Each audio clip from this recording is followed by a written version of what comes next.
ಎಲ್ಲರಿಗೂ ನಮಸ್ಕಾರ. ಕೆಲವೊಮ್ಮೆ ನಾವೊಂದು ಸಮಸ್ಯೆಯಲ್ಲಿ ಸಿಕ್ಕಾಕೊಂಡಾಗುತ್ತಲ್ವಾ, ಮುಂದೆ ದಾರಿಯೇ ಕಾಣಿಸಲ್ಲ. ಆದರೆ ಆ ದೊಡ್ಡ ಸಮಸ್ಯೆಗೆ ಪರಿಹಾರ ಬೇರೆಲ್ಲೂ ಅಲ್ಲ, ನಮ್ಮ ಬಾಯಿಂದ ಬರುವ ಒಂದು ಮಾತಿನಲ್ಲೇ ಅಡಗಿದೆ ಅಂದ್ರೆ ಆಶ್ಚರ್ಯ ಆಗುತ್ತೆ. ಬನ್ನಿ, ಈ ಅಚ್ಚರಿಯ ಶಕ್ತಿ ಬಗ್ಗೆ ಇವತ್ತು ತಿಳ್ಕೊಳ್ಳೋಣ. ನೋಡಿ, ನಮ್ಮ ತಲೆಯಲ್ಲಿ ಒಂದು ಅದ್ಭುತವಾದ ಐಡಿಯಾ ಇರುತ್ತೆ, ಆದರೆ ಅದನ್ನ ಮುಂದಕ್ಕೆ ಹೇಗೆ ತಗೊಂಡು ಹೋಗೋದು ಅಂತಾನೆ ಗೊತ್ತಾಗಲ್ಲ. ಆ ಯೋಚನೆಗಳು ನಮ್ಮ ತಲೆಯೊಳಗೇನೆ ಗಿರ್ಕಿ ಹೊಡಿತಾ ಇರ್ತವೆ, ಒಂದೇ ಜಾಗದಲ್ಲಿ ಸಿಕ್ಕಾಕೊಂಡಾಗೆ. ಈ ಅನುಭವ ನಮ್ಮಲ್ಲಿ ಛಾಲಾ ಮಂದಿಗೆ ಆಗಿರತ್ತೆ ಅಲ್ವಾ? ಹಾಗಾದ್ರೆ ಈ ಥರ ಯೋಚನೆಗಳ ಚಕ್ರವ್ಯೂಹದಿಂದ ಹೊರಗೆ ಬರೋದು ಹೇಗೆ? ಅದಕ್ಕೊಂದು ಕೀಳಿಕೆ ಇದೆ, ಅದೇ ಸರಿಯಾದ ಪ್ರತಿಧ್ವನಿ. ಏನಿದು ಸರಿಯಾದ ಪ್ರತಿಧ್ವನಿ? ಇದರ ಅರ್ಥ ಏನು? ಬನ್ನಿ, ಅದರ ಒಳಗಿನ ರಹಸ್ಯವನ್ನ ಈಗ ನೋಡೋಣ. ಸರಿ, ಮೊದಲು ಸಮಸ್ಯೆಯ ಒಂಟಿ ಪ್ರತಿಧ್ವನಿ ಅಂದ್ರೆ ಏನು ಅಂತ ಮಾತಾಡೋಣ. ಅಂದ್ರೆ ನಾವು ಒಬ್ಬರೇ ಕೂತು ಒಂದು ಸಮಸ್ಯೆ ಬಗ್ಗೆ ತಲೆಕೆಡಿಸ್ಕೊಂಡಾಗ ಏನಾಗುತ್ತೆ? ನಮ್ಮ ಯೋಚನೆಗಳು ಒಂದು ಮುಚ್ಚಿದ ಕೋಣೆಯಲ್ಲಿ ನಮಗೆ ನಾವೇ ಮಾತಾಡ್ಕೊಂಡಾಗ ಹೇಗೆ ಪ್ರತಿಧ್ವನಿಸುತ್ತೋ ಹಾಗೇ ಅಲ್ಲಲ್ಲೇ ಸುತ್ತುತ್ತಿರ್ತವೆ, ಹೊಸ ದಾರಿನೇ ಕಾಣಿಸಲ್ಲ. ಇಲ್ಲೊಂದು ಸರಳವಾದ ಸತ್ಯ ಇದೆ, ಅದೇನಂದ್ರೆ ಹೆಚ್ಚಿನ ಕ್ರಿಯೇಟಿವ್ ಐಡಿಯಾಗಳು ಹುಟ್ಟೋದು ನಾವೊಬ್ಬರೇ ಕೂತಾಗಲ್ಲ, ಬದಲಾಗಿ ಇನ್ನೊಬ್ಬರ ಜೊತೆ ಸೇರಿದಾಗ. ಹೌದು, ಕೊಲ್ಯಾಬರೇಷನ್ ಅನ್ನೋದು ನಮ್ಮ ಆಲೋಚನೆಗಳಿಗೆ ಹೊಸ ಹೊಸ ಕಿಟಕಿಗಳನ್ನೇ ತೆರೆದುಬಿಡುತ್ತೆ. ಆದ್ರೆ ನಾವು ಇವತ್ತು ಮಾತಾಡ್ತಾ ಇರೋ ಈ ಒಂದು ವಿಶೇಷ ಟೆಕ್ನಿಕ್ ಇದೆಯಲ್ಲ, ಇದು ಸಂಪೂರ್ಣವಾಗಿ ಬೇರೆ. ಇದು ಸೋಷಿಯಲ್. ಇದನ್ನ ಮಾಡೋಕೆ ಇನ್ನೊಬ್ಬ ವ್ಯಕ್ತಿ ಇರ್ಲೇಬೇಕು, ಒಬ್ರೇ ಮಾಡೋಕೆ ಸಾಧ್ಯವೇ ಇಲ್ಲ. ಸರಿ, ಈಗ ನಾವು ಈ ವಿಷಯದ ಅತ್ಯಂತ ಮುಖ್ಯವಾದ ಭಾಗಕ್ಕೆ ಬಂದಿದ್ದೇವೆ. ಅದೇ ವಿವರಿಸುವಿಕೆಯ ಶಕ್ತಿ, ಅಂದ್ರೆ ದ ಪವರ್ ಆಫ್ ಎಕ್ಸ್ಪ್ಲೇನಿಂಗ್. ಒಂದು ಸಮಸ್ಯೆಯನ್ನ ಇನ್ನೊಬ್ಬರಿಗೆ ಬರೀ ವಿವರಿಸುವಷ್ಟು ಸರಳ ಕೆಲಸ ಹೇಗೆ ಅದ್ಭುತ ಪರಿಹಾರಗಳಿಗೆ ದಾರಿ ಮಾಡಿಕೊಡುತ್ತೆ ಅಂತ ಈಗ ನೋಡೋಣ. ಈ ವಿದ್ಯಮಾನಕ್ಕೆ ವಿವರಿಸುವಿಕೆಯ ಪರಿಣಾಮ ಅಂತ ಕರೀತಾರೆ. ಇದು ನಿಜ ಹೇಳ್ಬೇಕಂದ್ರೆ ಒಂದು ಮ್ಯಾಜಿಕ್ ಥರ ಕೆಲಸ ಮಾಡುತ್ತೆ. ನಾವು ನಮ್ಮ ಸಮಸ್ಯೆಯನ್ನ ಇನ್ನೊಬ್ಬರಿಗೆ ವಿವರಿಸಕ್ ಶುರು ಮಾಡಿದ ತಕ್ಷಣ ಏನಾಗುತ್ತೆ ಗೊತ್ತಾ? ನಮ್ಮ ತಲೆಯಲ್ಲಿದ್ದ ಗೊಂದಲಗಳೆಲ್ಲ ತಾವಾಗೇ ಕ್ಲಿಯರ್ ಆಗುತ್ತೆ, ಮರೆತು ಹೋಗಿದ್ದ ವಿಷಯಗಳೆಲ್ಲ ಥಟ್ಟಂಡ ನೆನಪಾಗುತ್ತೆ. ಕೊನೆಗೆ ಪರಿಹಾರ ನಮ್ಮೊಳಗಿಂದಲೇ ಚಿಮ್ಮಿ ಬರುತ್ತೆ. ಹಾಗಾದ್ರೆ ಈ ಪ್ರೋಸೆಸ್ ಹೇಗೆ ಕೆಲಸ ಮಾಡುತ್ತೆ? ಒಂದ್ಸಲ ಯೋಚನೆ ಮಾಡಿ. ನಮ್ಮ ತಲೆಯಲ್ಲಿರೋ ಗಜಿಬಿಜಿ ಯೋಚನೆಗಳನ್ನ ಪದಗಳಾಗಿ ಜೋಡಿಸಿ ಹೇಳೋದು ದಟ್ಟವಾದ ಮಂಜು ಕವಿದ ದಾರಿಯಲ್ಲಿ ಲೈಟ್ ಹಾಕಿದ ಹಾಗೆ. ಆಗ ಏನಾಗುತ್ತೆ? ನಮ್ಮ ಯೋಚನೆಯಲ್ಲಿದ್ದ ತಪ್ಪುಗಳು, ನಾವು ಗಮನಿಸದೇ ಇದ್ದ ಖಾಲಿ ಜಾಗಗಳು ಎಲ್ಲವೂ ತಾವಾಗೇ ಕಾಣಿಸೋಕ್ ಶುರುವಾಗುತ್ತೆ. ನಮ್ಮ ಆಲೋಚನೆಗೆ ಒಂದು ಕ್ಲಾರಿಟಿ ಸಿಗುತ್ತೆ. ಇದ್ರಲ್ಲಿರೋ ಅತಿ ಆಶ್ಚರ್ಯಕರ ವಿಷಯ ಏನು ಗೊತ್ತಾ? ಚಾಲ ಸಲ ನಾವು ಯಾರಿಗೆ ನಮ್ಮ ಸಮಸ್ಯೆ ಹೇಳ್ತಾ ಇರ್ತೀವೋ ಅವ್ರು ಒಂದೇ ಒಂದು ಮಾತು ಆಡೋದಕ್ಕೂ ಮುಂಚೆ ನಮಗೇನೇ ಉತ್ತರ ಸಿಕ್ಬಿಟ್ಟಿರುತ್ತೆ. ಅಂದ್ರೆ ನೋಡಿ, ಬರೀ ಸಮಸ್ಯೆಯನ್ನ ವಿವರಿಸೋ ಆ ಒಂದು ಕ್ರಿಯೆಯಲ್ಲೇ ಇಷ್ಟೊಂದು ಶಕ್ತಿ ಇದೆ. ಓಕೆ, ನಮ್ಮೊಳಗಿನ ಪರಿಹಾರವನ್ನ ನಾವೇ ಕಂಡುಕೊಂಡ್ವಿ, ತುಂಬಾ ಚೆನ್ನಾಗಿದೆ.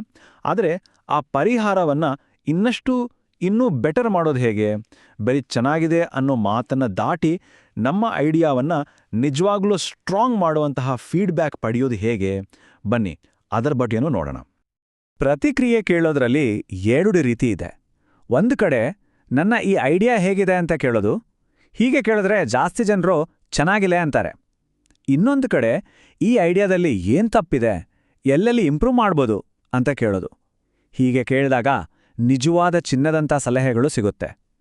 ನೋಡಿ, ಮೊದಲನೇದು ನಮ್ಮನ್ನ ಖುಷಿಪಡಿಸ್ಬೋದು, ಆದರೆ ಎರಡನೇದು ನಮ್ಮನ್ನ ಬೆಳೆಸುತ್ತೆ. ಹಾಗಾದ್ರೆ ನಿಜವಾದ ಚಾಲೆಂಜ್ ಎಲ್ಲಿದೆ ಗೊತ್ತಾ? ಅದು ವಿಮರ್ಶೆಯನ್ನ ಕೇಳೋದ್ರಲ್ಲಿಲ್ಲ, ಬದಲಿಗೆ ನಮ್ಮ ಈಗೋವನ್ನ ಪಕ್ಕಕ್ಕಿಟ್ಟು ಆ ವಿಮರ್ಶೆಯನ್ನ, ಆ ಕ್ರಿಟಿಸಿಸಮ್ ಅನ್ನ ತೆರೆದ ಮನಸ್ಸಿಂದ ಒಪ್ಕೊಡೋದ್ರಲ್ಲಿದೆ. ಚಾಳ ಮಂದಿ ಎಡುವುದು ಇಲ್ಲೇ. ಸರಿ, ಈಗ ಪ್ರತಿಕ್ರಿಯೆ ಪಡೆಯೋ ಒಂದು ಸೂಪರ್ ಪವರ್ ಟೆಕ್ನಿಕ್ ಬಗ್ಗೆ ಮಾತಾಡೋಣ. ಅದೇನಪ್ಪ ಅಂದ್ರೆ, ನಮ್ಮ ಐಡಿಯಾವನ್ನ ಚಾಲೆಂಜ್ ಮಾಡೋಕೆ ಅಂತಾನೆ ಒಬ್ರನ್ನ ನೇಮಿಸ್ಕೊಳ್ಳೋದು. ಇದು ತುಂಬಾನೇ ಪವರ್ಫುಲ್ ಆದ ಒಂದು ಸಲಹೆ. ಒಬ್ಬ ವ್ಯಕ್ತಿಗೆ ಹೋಗಿ ನನ್ನ ಡೆವಿಲ್ಸ್ ಅಡ್ವೊಕೇಟ್ ಆಗಿ ನನ್ನ ಈ ಪ್ಲಾನಲ್ಲಿರೋ ಎಲ್ಲ ತಪ್ಪುಗಳನ್ನ ಹುಡುಕಿ ಕೊಡಿ ಅಂತ ಅಧಿಕೃತವಾಗಿ ಕೇಳ್ಕೊಡೋದು. ಹೀಗೆ ಮಾಡಿದಾಗ ಏನಾಡುತ್ತೆ ಅಂದ್ರೆ, ಅವರು ಸುಮ್ಮನೆ ಸೌಜನ್ಯಕ್ಕೋಸ್ಕರ ಏನೂ ಹೇಳ್ದೇ ಇರೋದಿಲ್ಲ, ಪ್ರಾಮಾಣಿಕವಾಗಿ ವಿಮರ್ಶೆ ಮಾಡೋಕೆ ನಾವೇ ಅವರಿಗೆ ಒಂದು ಲೈಸೆನ್ಸ್ ಕೊಟ್ಟ ಹಾಗಾಗುತ್ತೆ. ಹಾಗಾದ್ರೆ ಈ ಡೆವಿಲ್ಸ್ ಅಡ್ವೊಕೇಟ್ ಪಾತ್ರದ ಕೆಲಸವಾದ್ರೂ ಏನು? ಅವರ ಕೆಲಸ ಬರೀ ತಪ್ಪು ಕಂಡುಹಿಡಿಯೋದಷ್ಟೇ ಅಲ್ಲ. ಮೊದಲನೇದಾಗಿ ಅವರು ನಮ್ಮ ಯೋಜನೆಯನ್ನ ಆಳವಾಗಿ ಪರಿಶೀಲಿಸಿ ಅದರಲ್ಲಿರೋ ಪ್ರತಿಯೊಂದು ಸಣ್ಣ ಲೋಪವನ್ನು ಗುರುತಿಸಬೇಕು. ಎರಡನೇದಾಗಿ ನಮ್ಮ ಪ್ರತಿಯೊಂದು ನಿರ್ಧಾರವನ್ನು ಇದನ್ನ ಯಾಕೆ ಹೀಗೆ ಮಾರಬೇಕು ಅಂತ ಪ್ರಶ್ನಿಸಬೇಕು. ಮತ್ತು ಮೂರನೇದಾಗಿ, ಇದು ತುಂಬಾ ಮುಖ್ಯ, ಬರೀ ಟೀಕೆ ಮಾರೋದಲ್ಲ, ಅದಕ್ಕಿಂತ ಉತ್ತಮವಾದ ಐಡಿಯಾಗಳನ್ನೂ ಅವರು ಕೊಡಬೇಕು. ಇಲ್ಲೊಂದು ಇಂಪಾರ್ಟೆಂಟ್ ಪಾಯಿಂಟ್ ಇದೆ ನೋಡಿ. ಒಂದು ಐಡಿಯಾವನ್ನ ಟೀಕಿಸೋದು ತುಂಬಾ ಸುಲಭ. ಆದ್ರೆ ಸರಿ, ಇದು ಸರಿಯಿಲ್ಲ ಅಂದಮೇಲೆ ಇದರ ಬದಲು ಏನ್ ಮಾಡ್ಬೋದು ಅಂತ ಕೇಳಿದಾಗ ಉತ್ತರ ಕೊಡೋದಿದೆಯಲ್ಲ, ಅದು ಕಷ್ಟ. ಅದಕ್ಕಾಗಿಯೇ ಬರೀ ವಿಮರ್ಶೆ ಅಲ್ಲ, ಕನ್ಸ್ಟ್ರಕ್ಟಿವ್ ಆಲ್ಟರ್ನೇಟಿವ್ಸ್ ಅಂದ್ರೆ ರಚನಾತ್ಮಕ ಪರ್ಯಾಯಗಳನ್ನ ಕೇಳೋದು ತುಂಬಾನೇ ಮುಖ್ಯ. ಸರಿ, ಈ ಎಲ್ಲ ಪ್ರಾಸೆಸ್ ಆದ್ಮೇಲೆ ಒಂದು ಅದ್ಭುತ ಐಡಿಯಾ ಹುಟ್ಟುತ್ತೆ ಅಂದ್ಕೊಳ್ಳಿ. ಆಗ ಒಂದು ಪ್ರಶ್ನೆ ಸಹಜವಾಗಿ ಬರುತ್ತೆ, ಇದರ ಕ್ರೆಡಿಟ್ ಯಾರಿಗೆ ಸೇರ್ಬೇಕು? ಇಲ್ಲಿ ಕೊಲಾಬರೇಷನ್ ಬಗ್ಗೆ ಒಂದು ಸರಿಯಾದ ಆಟಿಟ್ಯೂಡ್ ಇಟ್ಕೊಳ್ಳೋದು ಬಹಳ ಮುಖ್ಯ. ಒಂದು ವಿಷಯವನ್ನು ನೆನಪಲ್ಲಿಡಬೇಕು, ನಮ್ಮ ಮೂಲ ಐಡಿಯಾದಲ್ಲಿ ತಪ್ಪುಗಳಿರಬಹುದು, ಆದರೆ ಅದೇ ಈ ಇಡೀ ಪಯಣಕ್ಕೆ ಜಂಪಿಂಗ್ ಆಫ್ ಪಾಯಿಂಟ್ ಆಗಿತ್ತು, ಅಂದ್ರೆ ಮೊದಲ ಹೆಜ್ಜೆ ಆಗಿತ್ತು. ಆ ಒಂದು ಸ್ಪಾರ್ಕ್ ಇರಲಿಲ್ಲ ಅಂದಿದ್ರೆ ಈ ಅದ್ಭುತ ಪರಿಹಾರ ಹುಟ್ಟೋಕ್ಕೆ ಸಾಧ್ಯನೇ ಇರಲಿಲ್ಲ. ಹಾಗಾಗಿ ಅಂತಿಮ ಯಶಸ್ಸಿನ ಕ್ರೆಡಿಟ್ ಅನ್ನ ಹಂಚಿಕೊಳ್ಳೋದು ಸರಿ. ಒಂದು ರೀತಿ ಹೇಳೋದಾದ್ರೆ 50% ಕ್ರೆಡಿಟ್ ಮೂಲ ಐಡಿಯಾದ ಬೀಜ ಬಿತ್ತಿದವರಿಗೆ, ಇನ್ನೂ 50% ಕ್ರೆಡಿಟ್ ಅದಕ್ಕೆ ನೀರೆರೆದು ಪೋಷಿಸಿದ ಆ ಕೊಲ್ಯಾಬ್ರೇಟಿವ್ ಸ್ಪಾರ್ಕಿಗೆ. ಹೀಗಾದಾಗ ಮಾತ್ರ ಅದು ನಿಜವಾದ ಟೀಮ್ ವಿನ್ ಆಗುತ್ತೆ.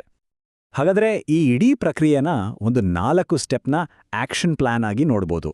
ಸ್ಟೆಪ್ 1, ಪ್ಲಾನ್ ಏನಿದೆ ಅಂತ ವಿವರಿಸಬೇಕು.